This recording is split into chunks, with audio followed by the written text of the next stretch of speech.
Okay, does it look like we're here? All right, welcome. Welcome. My name is Sarah Massey. You are at the MIT Executive MBA Sustainability Panel. Thank you so much for joining us all. You're going to hear from some of us on the Executive MBA team and from some of our students and alumni. So I've introduced myself. My name's Sarah Massey. I'm Associate Director for Admissions and Advising. So I both work with students who are enrolled in the program, all three of our panelists today I've worked with over the years, and on the admissions process. I'm joined by two colleagues, Tom Little and Mike McCauley, who work on the marketing side of our team, and you'll be hearing from all three of us today. Our agenda today is we'll begin with an introduction to the MIT Executive MBA. We'll make that brief. We're really going to talk then about sustainability at MIT, and then we'll have time for your questions to our panel of alumni who've all been involved in sustainability activities at MIT. All right, so let's get started. In order to talk about the MIT EMBA program, I really like to start with why do we exist in the first place? Because we're part of a larger research institution. So MIT Sloan plays a really unique role in being able to translate the innovations in science and management into organizational capabilities. And our mission is to develop principled, innovative leaders who improve the world and to generate ideas that advance management practice. Our program, the Executive MBA program, makes a really special contribution to that mission because our students are in positions to immediately put what they learn into practice in the organizations where they work. The MIT EMBA is a 20-month experience. There are 26 weekends, so classes take place on 26 weekends throughout the program. Those weekends are Fridays and Saturdays, so that's what we mean by weekend here. It's about every 2 to 3 weeks. So on some months, you'll be here once, other months, you'll be here twice. And then interspersed throughout those 20 months are 4 week-long modules where you'll be on campus with us in an immersive sense. And they're spread about every 6 months throughout the program. Additionally, you'll have an opportunity for 1 week-long international trip as part of one of your action learning projects in your second year. I really want to stress that this is an MBA degree. It's the same MBA degree that you would get in a traditional 2-year MBA program or in our condensed 1-year Sloan Fellows program. But you are taking this full-time course load while in your jobs. To get a real degree at MIT, there is homework, there are assignments. So you should expect about 15 to 20 hours of homework between the class weekends. And our alumni here, I'm sure, can talk a little bit about how they managed that. Our class, when you think about the program, you're certainly probably thinking about who else is in the class and where do you see yourself fitting in. So I ask you to picture yourself in this class and among the class. There are 126 global executives, 86% of whom are at the director level or above. The average age is 41 with 17 years of work experience. 33% of the class, actually even in the most recent class, it was a little higher at 38, are women. 66% of the class is non-local. That means most of your classmates are traveling in from outside of Massachusetts. And 53%, or about half, are of international origin. That's really similar to the stats for faculty at MIT in general. It's a very international group. In our class, 17% identify with groups that are underrepresented in higher education in the United States. And 63% are holding advanced degrees already, right? And master's degrees, PhDs, MDs, JDs, really runs the gamut. But there's a broad spectrum of specialized knowledge in the class. And the one unique piece, or maybe I guess the thing that everyone has in common, everyone coming into the class is employed full-time It is a requirement for our admission, and you'll probably, if you look into our curriculum webinars that are available on the site, we talk a little bit more about the curriculum and action learning, and you'll see really, you can learn about why that is. It's a very action learning based curriculum.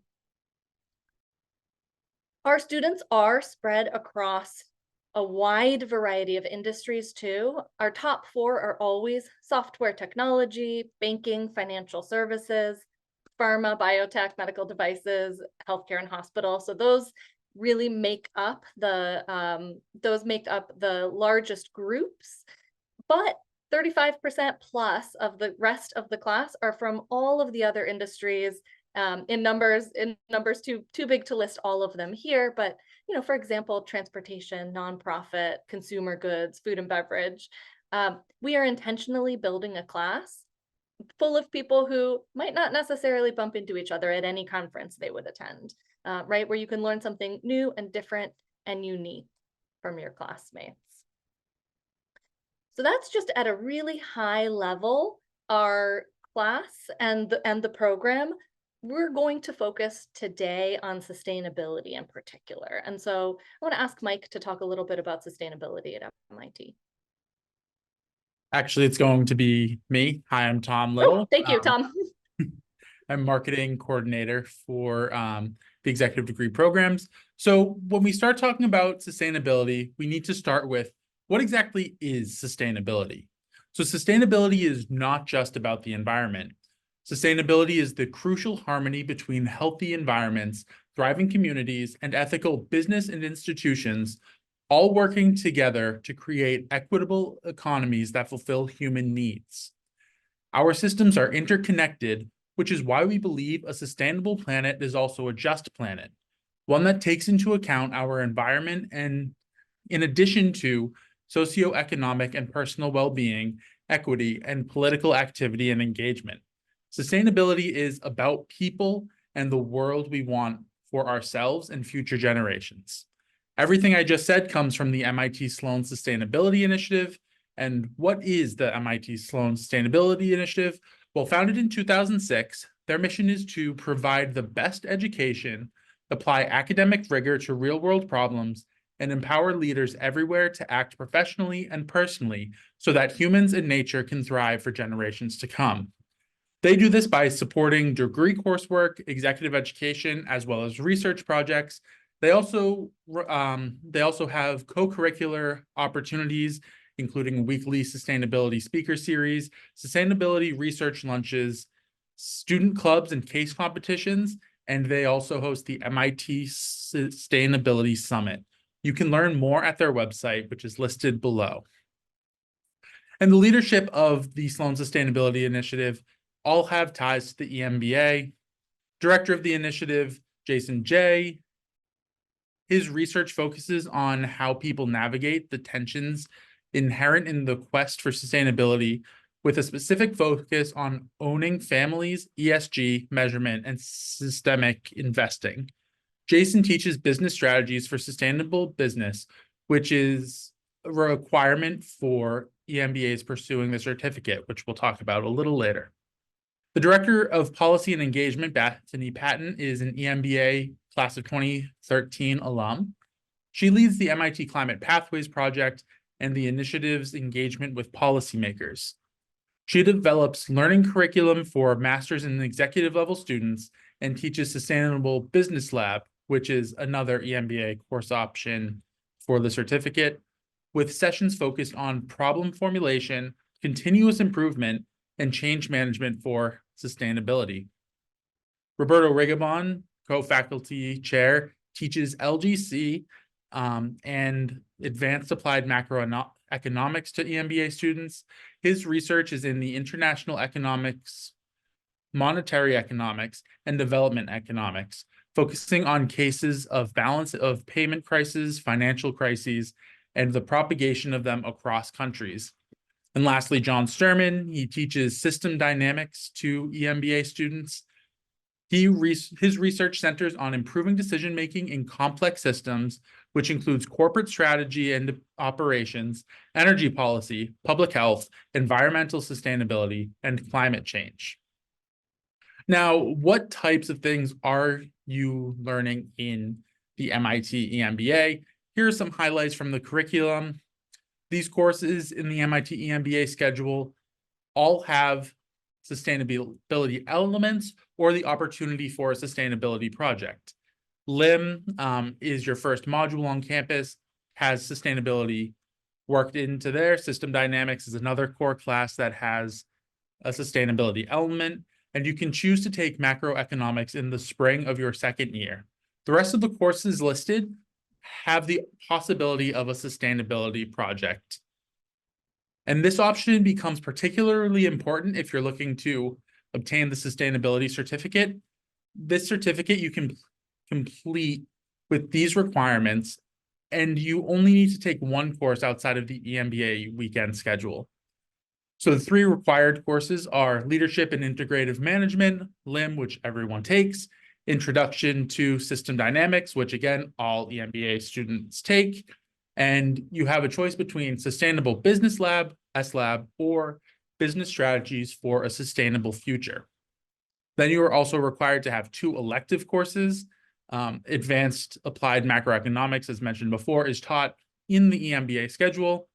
There's also an opportunity to, we also offer distance learning opportunities to EMBA students. In the past, product design and managing a diverse workforce have been these types of courses. However, we cannot guarantee that these same courses will be offered with a distance learning component. But you also have options offered during January executive electives, which also can change year to year. This January, so in about a month, we'll have students who will be taking Advanced System Dynamics, taught by John Sturman as well, and Management of Surfaces, taught by Zainab Tan, which are popular year over year.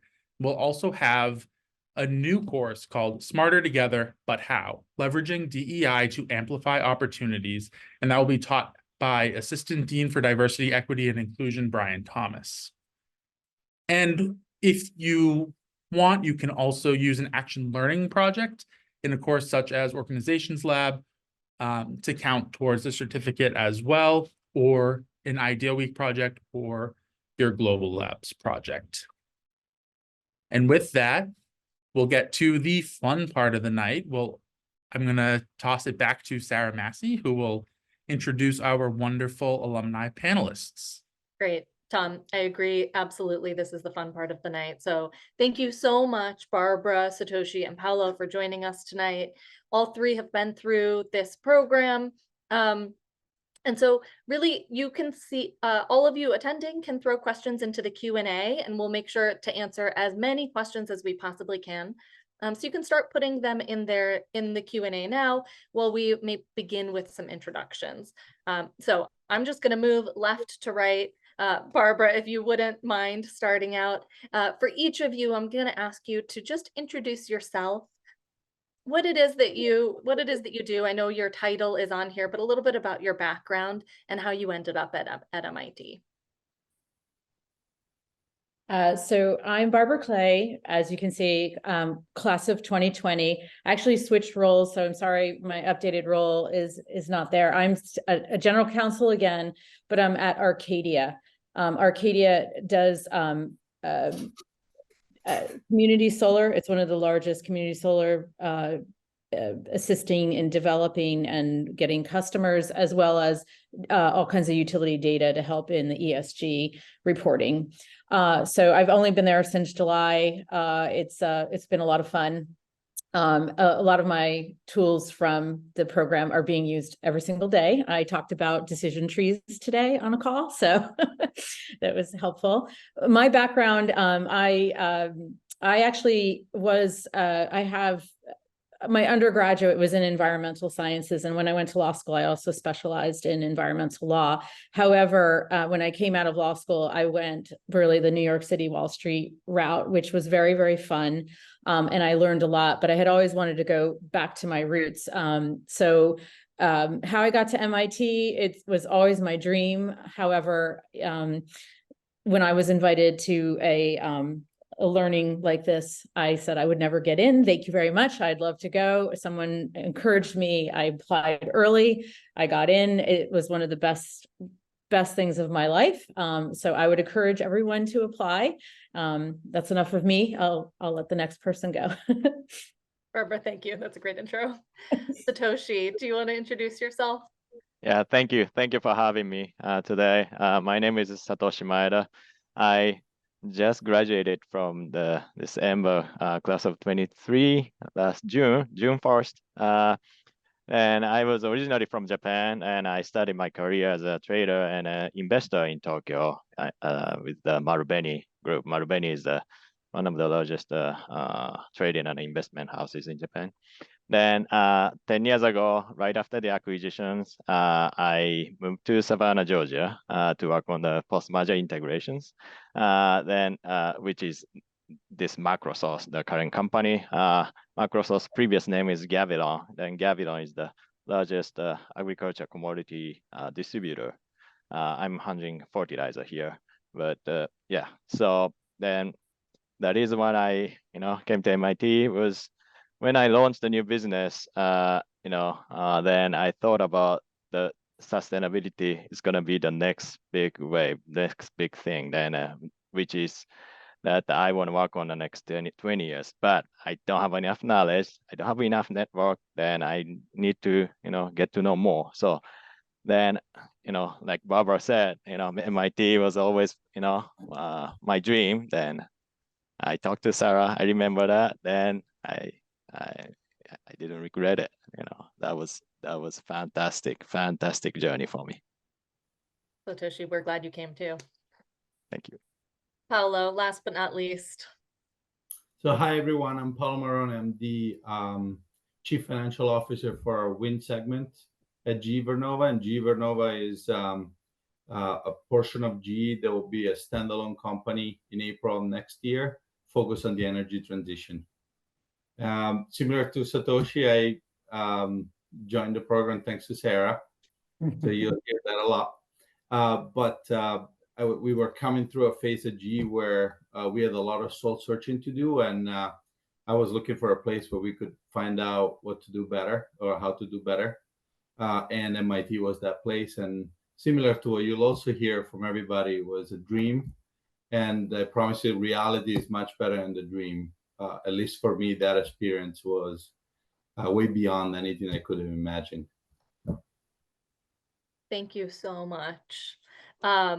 So I think anyone listening has a general introduction, right? A general background. I'd like to kick off the Q&A by asking really, I think all three of you had an interest in sustainability in some way before you started at MIT. Within the EMBA class or curriculum, can you talk about the piece that really connected with you within the core elements of our program?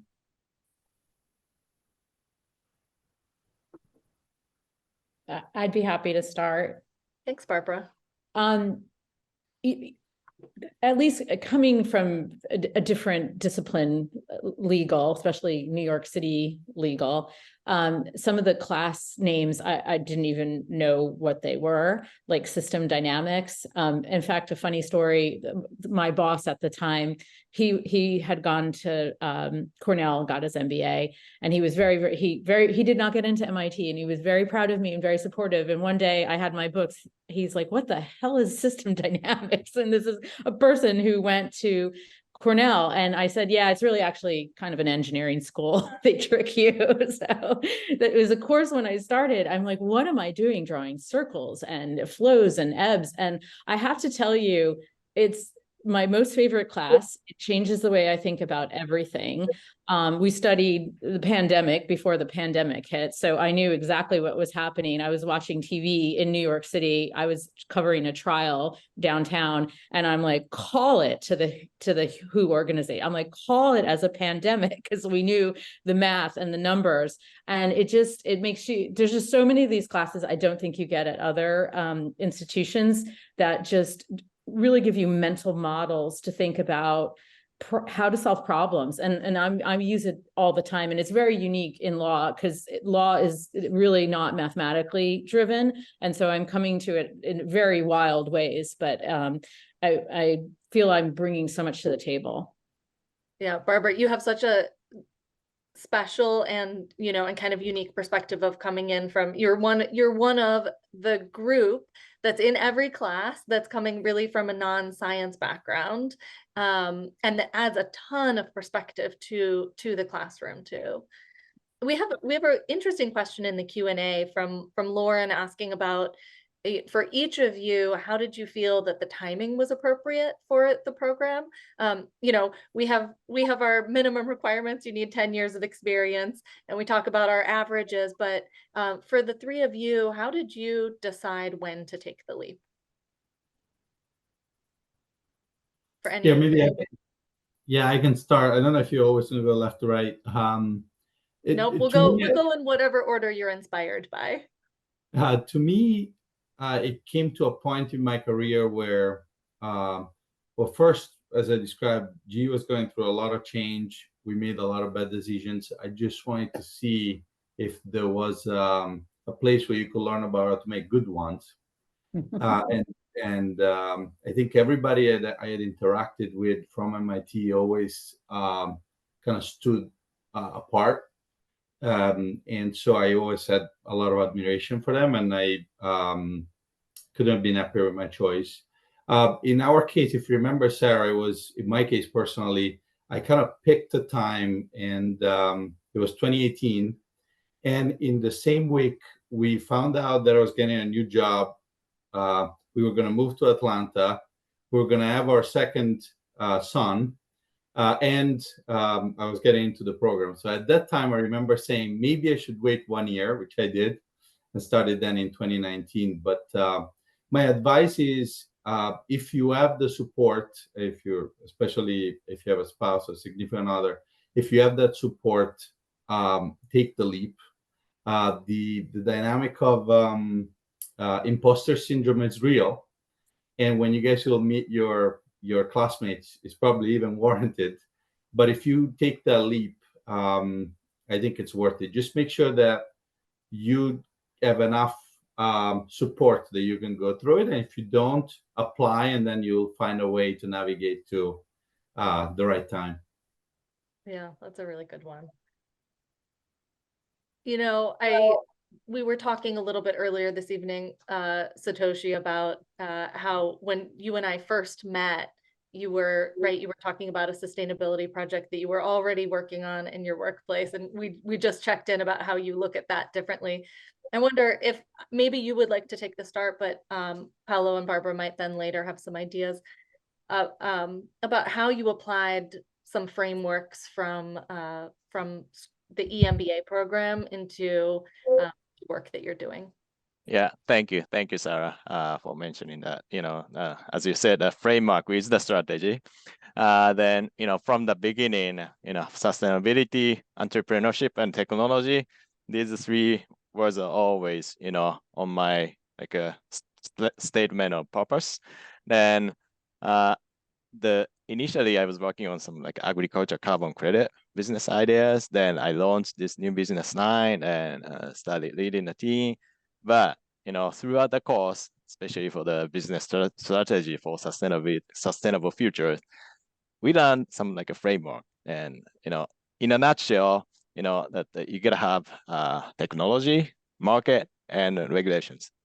Otherwise, you know, your business wouldn't be successful. So I, you know, and assessed all my business ideas, go through this framework, and find out my idea was really weak. And so then we shifted.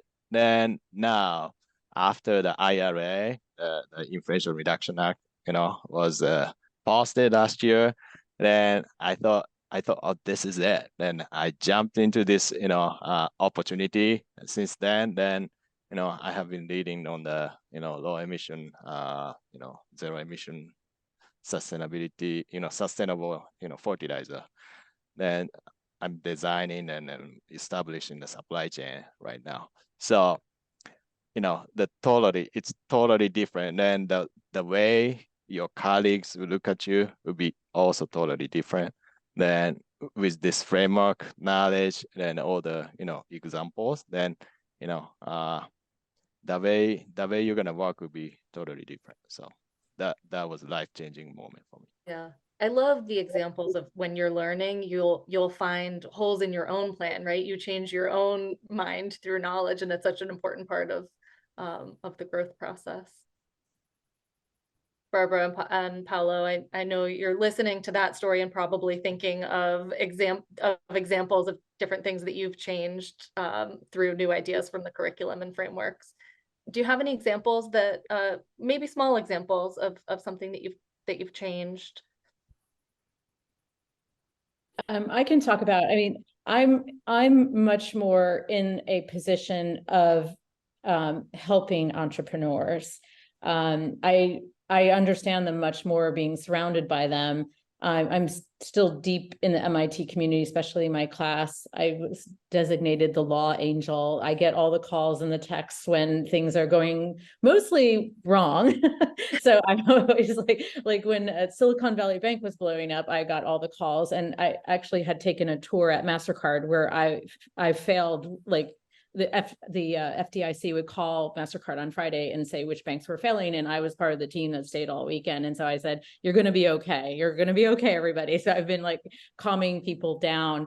And as sustainability is very regulatory driven. Without the IRA, most of the businesses wouldn't be rushing forward. And so I just use many of the tools in much more the leadership, just how to help people in crisis, are in settlements, are in regulatory uncertainty to make decisions. And I'm much better at it now than I was before. I had understood the law and many of the facets of it, but I just understand much more like what is on the line, and sort of helping. Really, I'm every day sort of asked to make decisions. Like we have a decision to make whether to appeal something or not, and there is no right answer. And it helping the executive team make a decision in uncertainty, and just giving them sort of like what to think about and how to make the decision. So I'm sort of this guide all the time, and I'm happy in that role. I'm happy I have many more tools than I ever did before. That's really good. We have one of our, I didn't want to interrupt, Paolo, if you had an answer you were about to throw in. No, I was just I want to say I use what I learned every day. I'm just going to give a couple of examples. When right as towards the end of the program, we were launching a small modular reactor investment. And the problem with doing an investment that has so much uncertainty, even regulatory uncertainty ahead of it, is that you cannot just do a simple discounted cash flow. And so in the program, and Andy Lowe has kind of pioneered that view of embedding within those techniques decision trees that take into account the probability of passing certain hurdles. So it had a real impact, and we launched that product in 2023 this year. So it's something that it's in everything I've done since. Thank you. That's good. We have one of the questions that just came in the side. This might be a tough one to answer, but Henry has an interesting question on, how would you rank the benefits of going through the program between learning something in the course, in the curriculum, right? Learning something eye-opening within the curriculum, meeting classmates that you wouldn't have met otherwise, or the combination of both. He wants to know how you kind of rate those two things alongside each other. And I don't know if which of you has a thought on that? Paolo, I can see you about to answer. Yeah, it's tough to rank because I want to say I thought I was going to meet extraordinary people, and the program certainly exceeded that. How extraordinary they were, it was very it was different than what I expected. In our class, we had someone who worked on the heat shield for the NASA probe that went around the sun. We had someone that worked on immunotherapy for cancer, kind of pioneering it. We had such a diversity in that group that it was incredible to absorb. But if I tell you the truth, probably the content kind of is an edge. And in every day I find myself kind of reteaching those lessons that we learned. And it definitely speeds up your career because you do get ahead of the curve. Yeah, yeah. I know, on the same topic of the curriculum versus the community, you know, they go really hand in hand. I see a couple of questions related to how did you manage your time while you were a student here? And so, you know, Satoshi and Barbara, I wonder if either of you have any thoughts on how you balanced the time, you know, 24 hours in a day, and sort of how you balance the question of how much to put into homework versus socializing with your classmates versus family versus work. I can answer. I kind of have a funny story. Like what I had been in my job for 5 years, and I had like built the team, got everybody humming along, put in processes, and I'm like, it's time for me to go get my MBA. And within a month of me starting, I worked for a public company at the time. We had 10 offers, unsolicited offers to be bought. And so all of a sudden that plan went into smoke, and my team couldn't even know about it, first of all. And then I had to go into the city and answer questions. And then we had topping offers, and it all turned out really quite nice. We were bought, and it was a lovely thing. But I didn't know how I was going to manage my time before that happened, let alone when it was happening. But it's 20 months in your life. It is so unique. You will find a way. The people are amazing. They will help you. The content is so interesting. You'll be absorbed by it. There's days in my kitchen where I was doing like math that I just like almost screamed at the ceiling because I was just so tired. But it doesn't matter. You're like learning, and it's great. And you get it once, and it'll happen. So. That's a good perspective. Yeah. And not as bad as law story. school. Law school's worse. Well, you know, I mean, I think the story that you brought up is really relatable probably to Satoshi and Paolo too. Something major happens that you were absolutely not expecting, and you have to change all of your plans right in the short term and figure out how to rejuggle everything. And I know both of you have examples of that happened while you were students as well. We have a question specifically for Satoshi. Yes. And Matthew wants to know how you used your Sloan toolkit to form that business case and strategy. You mentioned it a little bit earlier, how your Sloan toolkit helped you to change the strategy that you were using for your sustainability project.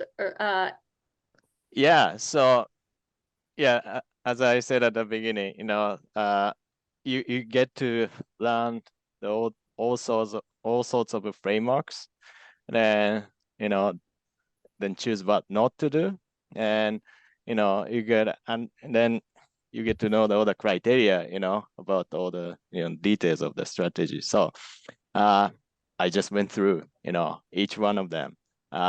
If this criteria meets our business idea, oh, this is not. This is weak. This is weak. Oh, this turned out not to be great. I thought at the beginning, it's get out of your instinct. This is gonna be data driven. Then other things would be like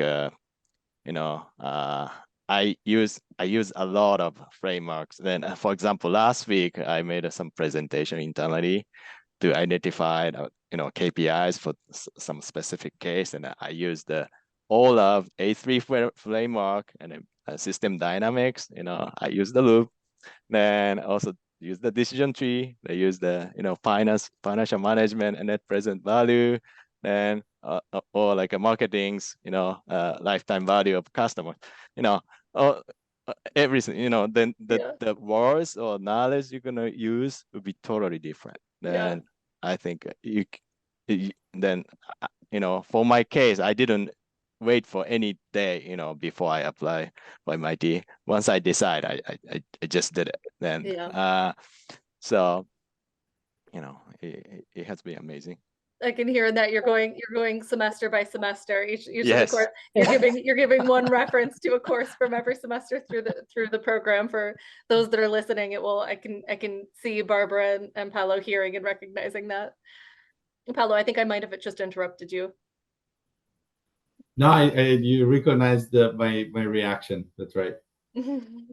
Yeah, so we have a couple of people throwing new questions, and Joel has an interesting one about for the three of you, whether there was something particular about this program that stood out to you, right? The Executive MBA at MIT. I know there are a lot of options out there, but was there anything in particular that really connected with you, that made you want to come do this program?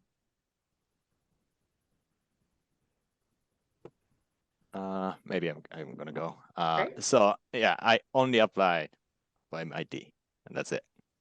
Because of the sustainability, technology, and entrepreneurship. Then the Boston is getting the hub of tough tech, sustainability business. Then MIT has a venture capital. It's called the Engine.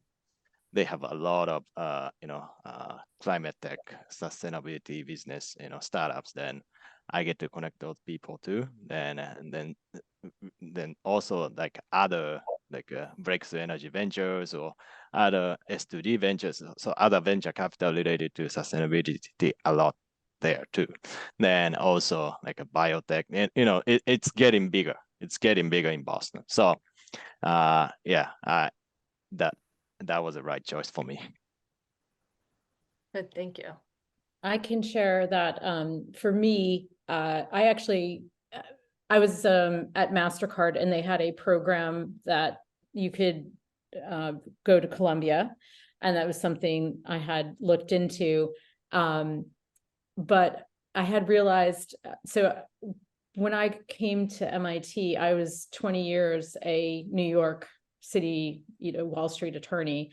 And I felt I had had enough of that. I had eaten all that I needed there.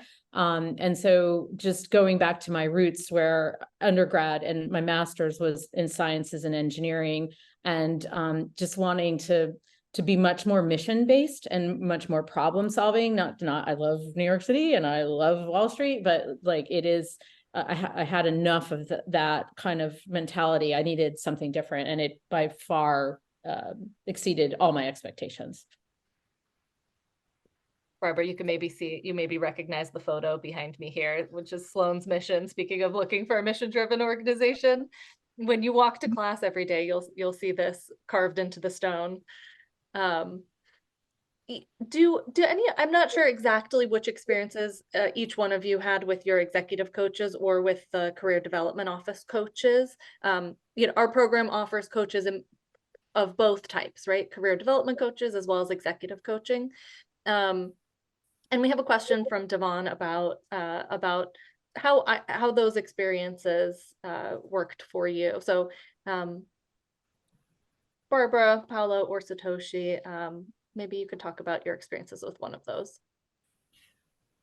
Yeah, so I mean, I can quickly tell you the experience with the coach was much more of a deep one. I remember there might have been tears, but I don't know if it was me or her, but we certainly talked a lot about what does it mean to be a leader, and what does it mean to what do you need to work through. And I thought that those were incredible conversations, and it's just hard to replicate them outside of something like the program. And the other aspect was for sure for the CDO, a little bit less about the technique and a little bit more about what is your why for looking for a job, which is almost like a secret weapon. Like if you go into a job interview, or if you go into your application interview and you have a powerful why, you'll see that is authentic. You'll see that you'll do great. Conversely, if you're too much in your head or you're just trying to answer what you're supposed to answer, you'll see that both in a job interview or at the EMBA, you'll struggle. And the CDO just teaches you how to think about your why in a smarter way. That's a really good answer. Did you, I'm not sure which of you did the sustainability certificate. I know Satoshi you did. I'm not, Paolo you did too.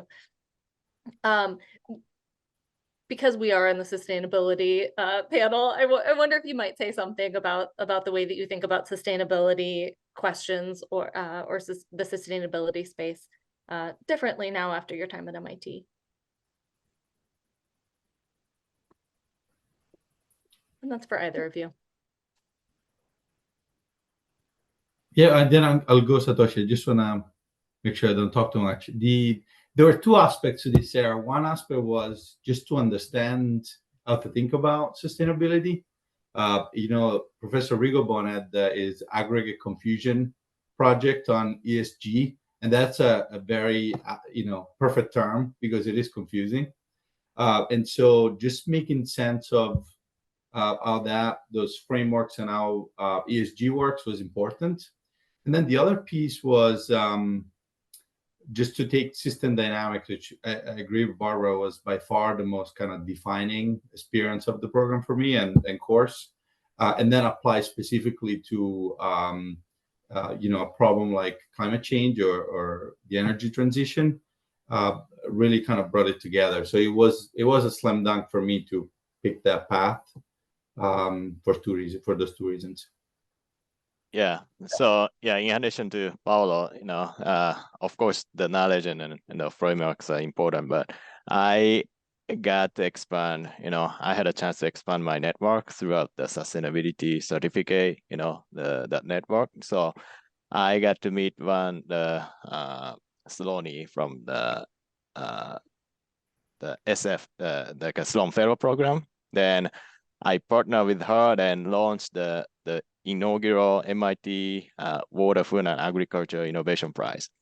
So I was a co-managing director. Then we, distributed $50,000, prize to the, student-led, sustainability focused startups, throughout the U.S. So then we had a final in Boston. That was amazing. But then I got to, know the people from the, usual, 2-year MBA program. I also got to know the Jason J and John Starman more than other, faculties. So, it's, to me, it's all about people. That's such a good, I think that's such a great example of how to get, how to really get connected and creative in addition to the curriculum, the opportunities that exist in the community as well. Before we wrap up tonight, I'm looking for, just from each one of you, maybe one thought, a piece of advice that you would give to someone who's thinking about maybe applying to the program this year or thinking about getting their executive MBA with us. Barbara, do you want to go? Very easy. Do it. You can contact me. I'll tell you everything. It's great. Do it. There's nothing more I can say. What would you say to yourself from 4 years ago, Paolo? Is it 5 years ago? Well, I'd I hate it, just same as Barbara, just do it. And don't worry whether you're good enough or not, just do it. Yeah, that's my advice. And just like Barbara, feel free to reach out. One thing about Sloan MIT, and it's that people are incredibly helpful. Do reach out on LinkedIn, or you'll find a way, or Sarah will help you. Reach out. We're happy to talk through the experience and how to think about the application process, and just do it. Good. Well, we have, if you have been listening to this and you're looking for more information as you get along to the application process, we do have some more events. Our application is open now. We have 1 round per month until we get to May. And then we have a number of events coming up in the next couple of months. So you can join us back. You'll see some familiar faces in the events coming up over the next couple of months, and you'll see new faces and new topics. If you happen to be in Texas, maybe you'll see me in January, and then there are a number of others with different members of our team. So continue to learn more. Listen, do absolutely reach out. Satoshi, Barbara, and Paolo, thank you so much for sharing your experiences today. It's wonderful to see you, but I know it's really important for people to hear from real voices who've been through the program. So thank you all very much. Thanks for spending your evening with us, and we hope to hear from you all soon.